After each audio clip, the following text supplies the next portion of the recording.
સાબરકાંઠા જિલ્લામાં ગુજરાત અને રાજસ્થાન સરહદ પાસે આવેલું આ છે પ્રસિદ્ધ યાત્રાધામ શામળાજી મંદિર। પ્રાચીન અને ઐતિહાસિક આ મંદિરમાં ભગવાન કૃષ્ણ કાળિયા ઠાકોર તરીકે પૂજાય છે। શ્રદ્ધા અને આસ્થા સાથે જોડાયેલો કાળિયા ઠાકોરનો ચમકતો દરબાર હવે વધુ ચમકશે, કેમ કે કાળિયા ઠાકોર માટે હાલ શુદ્ધ સોનામાંથી ખાસ સિંહાસન તૈયાર કરવામાં આવી રહ્યું છે।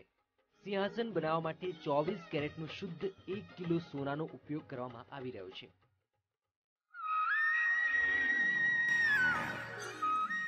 પણ અમને 1 કિલો સોનું આના ઉપયોગ માટે એ ઉપયોગી થાય એ રીતે અમને દાન પેટે આપ્યું છે।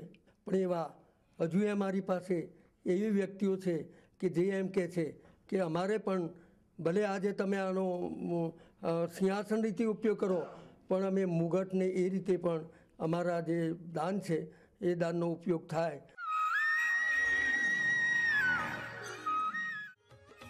આકર્ષક અને કલા નકશી કામ વાળો શામળિયાનો સિંહાસન બનાવવા માટે રાજસ્થાનથી ખાસ કારીગરોને બોલાવાયા છે અને આ ખાસ કારીગરો મુસ્લિમ સમાજના છે।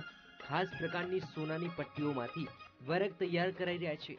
આ કારીગરો પણ ભગવાન કૃષ્ણનો સિંહાસન બનાવવામાં ધન્યતા અનુભવી રહ્યા છે।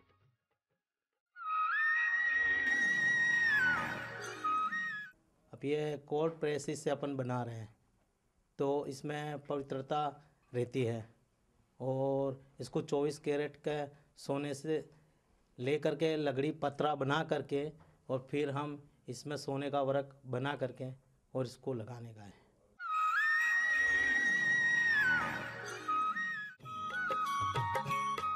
શામળિયો ભલે શ્યામ વર્ણ હોય, પણ હવે સોનાના સિંહાસનથી કાળિયા ઠાકોરની મૂર્તિ વધુ ચમકી ઉઠશે અને ભક્તો પણ કાળિયા ઠાકોરના દર્શન કરતા થાકશે નહીં।